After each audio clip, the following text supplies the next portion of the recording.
I've waited literally years for a proper smartwatch to come to Windows Phone. And to be honest, I'm a bit dismayed that Microsoft opted for a Me Too fitness band as its first big push in this arena.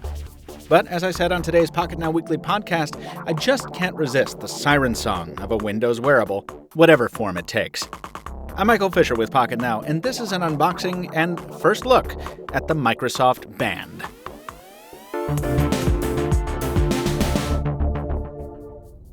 So for $199 plus tax, this is what you get. Along with the watch, Microsoft throws in a free screen protector and a $5 Starbucks gift card to use with the band, as well as a free month of Runkeeper Elite. All in all, a nice launch day promotion. Taking the band out of the box for the first time initially, I think it has some purple trim, which might be very nice. But no, it's just a remove before flight tag. The device is all black and only black. The only other items in the box are a quick start guide, legal paperwork, and a USB cable with a special connector. The band needs to be plugged in first to activate, and snapping the cable on reveals a strong magnetic attraction, much more substantial than, say, on the Pebble. And once I plug it into the Lumia 2520 we've been using as a background, the band wakes right up. The first thing it does upon startup is search for a phone running the band app. It's a good thing it provides a download link because I can't find the app in the Windows Store at the moment. And by the way, we're setting it up on a Windows Phone, but it is compatible with iPhone and Android devices as well. Just like any fitness tracker, the Microsoft Health app makes you enter in your vitals. There are a few bugs in this process, but I guess those should be expected on launch day. The rest of the setup is fairly straightforward, similar to what you'd find with any other Bluetooth accessory.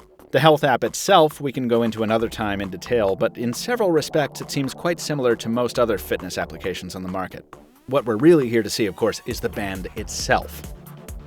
The wearables interface is about exactly what you'd expect from a Windows-powered smartwatch. It's very clean, very sleek, and very minimal.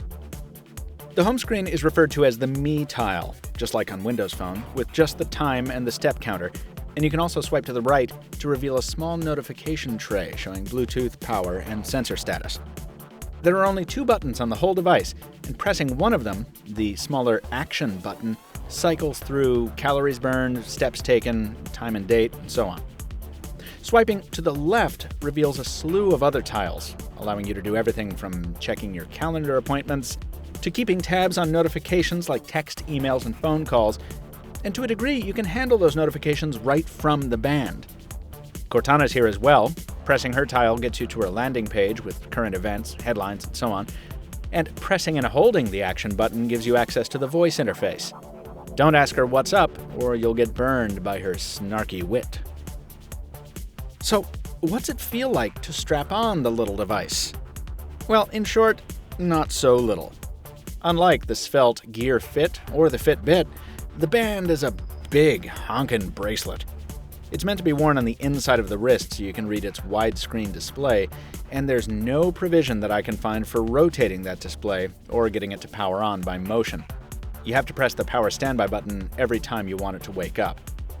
The cluster containing the heart rate sensor and clever fastening mechanism is on the other side, and that's where you get your haptic vibrations from as well, which is kind of funky. Even cinched tightly, the band sticks out far enough to be quite pronounced on my wrist, and it gets annoying in some situations. We're taking a longer look at the band in the days and weeks ahead, and we'll have more defined thoughts in our full review. For now, well, the title says First Impressions, so here's mine. The industrial design doesn't look like anything special, and to be honest, the band doesn't feel like anything special either. When the second generation comes out, this is going to look, well, even more 1.0 than it does today. Weird to think that this device comes from the same people who brought us beautiful products like the Surface Pro 3. The continuous heart rate monitoring is very cool, the split battery technology is a compelling use of space, and having Cortana on my wrist is just, plain geek heaven. Further, for Windows Phone owners, this is, for now, the only smartwatch option. And as such, I'm sure there are plenty of things we'll all grow to love. For anyone on Android or iOS looking for a connected wearable, though, well, as I say, wait for the full review, but my initial take is that there are much better ways to spend $200. Let us know what you want us to cover in our next installment on the Microsoft Band. Drop a comment below and tell us what you're most curious about.